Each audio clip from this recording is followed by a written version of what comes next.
Terima kasih Tuhan, kami mengucap syukur buat hari ini, hari yang Tuhan berikan. Terima kasih buat berkat-berkat-Mu, sehingga kami pagi ini boleh kembali mendengarkan firman Tuhan dan merenungkannya.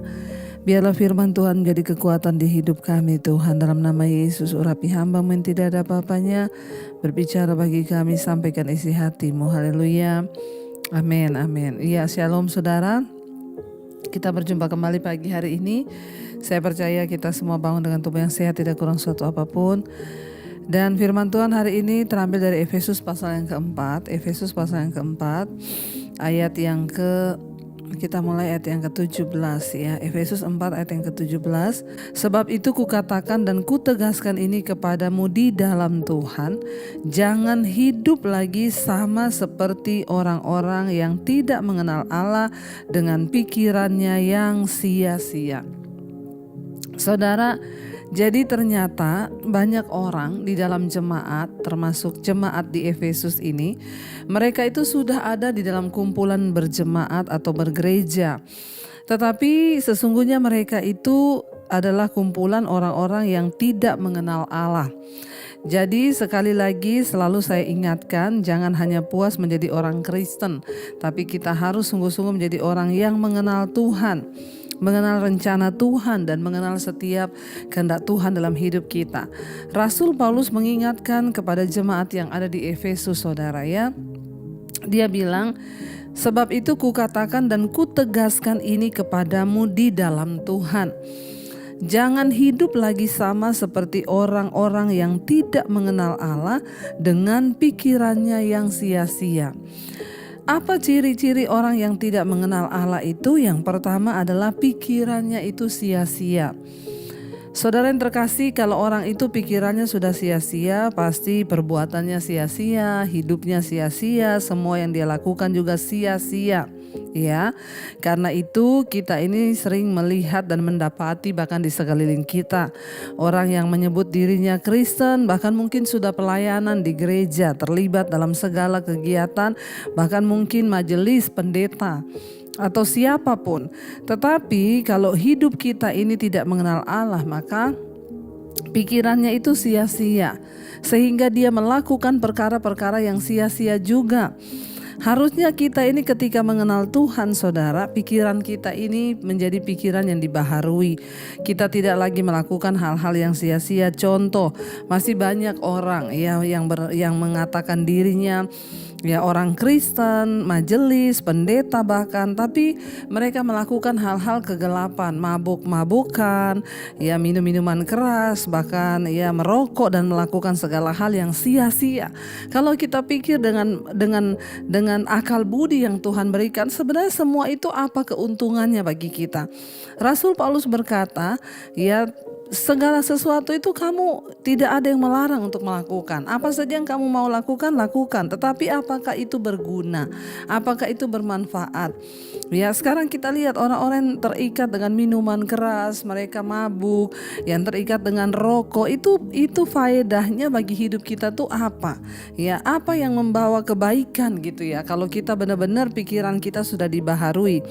Bahkan orang-orang yang sungguh-sungguh mengenal Allah, mereka tidak akan melakukan hal-hal yang sia-sia. Contoh, kita membuang waktu dengan kita bermain game seharian, dengan kita bermain handphone tanpa ada arah atau tujuan yang pasti. Saudara, mari kita semua mulai memperbaharui diri dengan cara kita memiliki pikiran yang benar. Karena kalau pikiran kita sia-sia, maka kelakuan kita sia-sia, perbuatan kita sia-sia, maka dalam hidup yang singkat ini kita tidak akan memperoleh apa-apa, apalagi memperoleh tujuan Tuhan. Ingat, kita hidup ini hanya sementara. Alkitab berkata 70 tahun, itu pun kalau nyampe, banyak yang tidak nyampe. Kita harus terus menghitung hari ini, berapa banyak waktu yang tersisa bagi kita. Mari jangan punya pikiran yang sia-sia. Ya, apalagi pikiran sia-sia, berantem dengan orang, kepahitan, marah ya, dendam yang dibawa terus, disimpan di hati. Ini kan semua sia-sia. Buat apa saudara? Kita hidup dengan kepahitan, dengan dendam, dengan amarah yang tidak berkesudahan. Ya, yang ada hidup kita aja ini yang akan rugi. Ya, makanya Rasul Paulus menegaskan, jangan hidup lagi sama seperti orang-orang yang tidak mengenal Allah, yang pikirannya sia-sia, melakukan yang sia-sia. Dan ayat 18 dikatakan pengertiannya yang gelap. Orang kalau tidak mengenal Tuhan itu, ya pengertiannya, cara berpikirnya itu gelap. Ya, boro-boro bisa melakukan yang terang atau kebaikan atau kebenaran. Ya, pengertiannya saja gelap, jauh dari hidup persekutuan dengan Allah karena kebodohan yang ada di dalam mereka dan karena kedegilan hati mereka. Orang yang tidak mengenal Tuhan itu hidupnya jauh dari persekutuan dengan Tuhan. Ini bukan berbicara tentang datang ibadah di gereja. Oh, saya itu tiap minggu loh Bu ke gereja. Enggak. Orang yang memiliki persekutuan pribadi dengan Tuhan itu berbicara tentang kita memiliki hubungan pribadi dengan Tuhan. Itu bukan hanya digambarkan ketika ada di gereja saudara, tetapi kita membangun kehidupan kita di dalam kebenaran, dalam firman. Bahkan hidup kita terus setiap hari dibaharui dan dibaharui. Kenapa saudara? Karena hanya orang-orang yang mengalami Tuhan, pikirannya dibukakan, pengertiannya diterangi, mereka lah yang akan melihat hidup yang berkualitas di dunia ini. Nasibmu akan berubah saudara. Tidak ada nasib yang tidak dapat diubahkan. Tetapi saya selalu berkata, perubahan nasib itu akan diikuti oleh perubahan karakter. Waktu kita sungguh-sungguh memperbaharui hidup kita, ya kita menjadi orang-orang yang pikirannya tidak sia-sia, pengertiannya tidak gelap, ya tetapi di dalam terang, maka kita akan melihat ya. Semua itu kembali lagi kepada apa?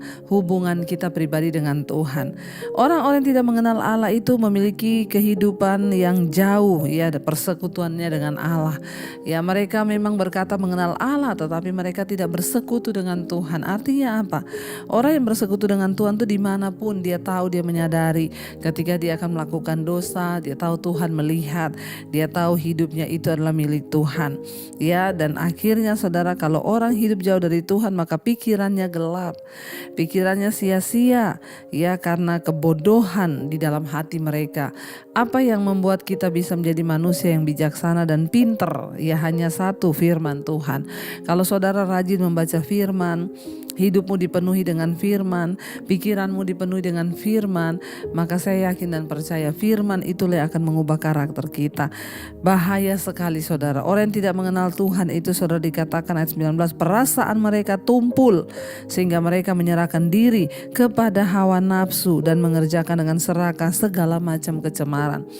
Orang yang tidak mengenal Tuhan itu perasaan mereka tumpul, udah mati rasa terhadap dosa. Bahkan dia melakukan dosa, dia berpikir itu adalah sebuah kebenaran. Orang kalau pikirannya tumpul, kita mau nasihati seperti apa juga itu saudara, ya susah, kecuali dia mau berbalik kepada Tuhan, menyerahkan hidupnya kepada Tuhan. Karena itu saya berdoa, biarlah kita semua hari-hari ini semakin hari semakin mendekatkan diri kepada Tuhan. Jangan sampai perasaan kita menjadi tumpul sehingga kita ini mengerjakan dengan serakah segala macam kecemaran, segala macam dosa, segala macam hal-hal yang tidak berkenan, ya bahkan ya kita menyerahkan diri kepada hawa nafsu. Ya saya berdoa supaya setiap saudara sungguh-sungguh diubahkan Tuhan. Kita semua menjadi manusia yang baru, yang senantiasa mengenal segala jalan-jalan Tuhan, agar hidup kita semakin hari semakin berkenan di hadapannya. Saudara, mari kita merenungkan firman ini, kita mau tundukkan kepala. Saat kami datang berserah kepadamu Bapa, saat kami membuka hati kami bagi Tuhan, maka saat itulah Tuhan Engkau ambil alih seluruh hidup kami. Apa yang tidak sanggup kami lakukan karena keterbatasan kami sebagai manusia, itu akan dilakukan oleh Tuhan di dalam hidup kami. Terima kasih Tuhan Yesus, Engkau yang mati bagi kami, Engkau menyerahkan seluruh hidupmu bagi kami, supaya kami menjadi ciptaan yang baru Bapa. Kami tidak mau hidup sama seperti orang yang tidak mengenal Allah. Kami mau sungguh-sungguh mengenal Tuhan dan jalan-jalan-Mu dalam hidup kami. Kami ingin menjadi orang-orang yang bukan hanya sekedar Kristen, tetapi kami mengenal Tuhan dan kebenaran-Nya. Berkati setiap anak-anak-Mu yang setia mencari Engkau, yang selalu bangun di pagi hari memandang wajah-Mu Tuhan. Berkati Tuhan dalam setiap kehidupan mereka, biar mereka terus mengalami pertumbuhan dalam iman, perubahan karakter, agar hidup kami semakin dibaharui. Berkati Tuhan setiap mereka yang hari ini sedang ada dalam pergumulan yang berat, sakit penyakit, masalah hutang piutang, apapun Tuhan turut bekerja. Biarlah hari ini menjadi hari yang penuh sukacita dan damai sejahtera bagi kami. Sertai setiap mereka yang bekerja Tuhan hari ini, yang bekerja di rumah, di luar kota, Tuhan menyertai, melindungi, menjagai, yang sekolah, yang kuliah, Tuhan juga menjagai. Tutup bungkus dengan kuat kuasa darah-Mu Bapa, agar hidup kami senantiasa memuliakan nama Tuhan. Berkati Tuhan untuk setiap mereka juga yang berulang tahun pada hari ini, umur panjang di tangan kanan, kekayaan hormat di tangan kiri, ketika kami sungguh-sungguh hidup mencari perkenanan Tuhan. Kami berdoa semakin bertambah kedewasaan jasmani, bertambah pula kedewasaan rohani di dalam Tuhan. Terima kasih Tuhan, menyerahkan bangsa dan negara kami dalam tangan-Mu. Engkau memberkati bangsa dan negara ini Tuhan. Biarlah anugerah-Mu tercurah bagi Bapak Presiden Jokowi, wakilnya, seluruh jajaran kabinet TNI Polri juga Tuhan menyertai. Terima kasih Bapa. Kami sama-sama menyerahkan hidup kami dalam tangan Tuhan pada pagi hari ini. Mari kita berdoa. Bapa kami, Saudara, Bapa kami yang ada di dalam sorga, dikuduskanlah nama-Mu. Datanglah kerajaan-Mu, jadilah kehendak-Mu di bumi seperti di sorga. Berikanlah kami pada hari ini makanan kami yang secukupnya, dan ampuni kami akan kesalahan kami, seperti kami juga mengampuni orang yang bersalah kepada kami.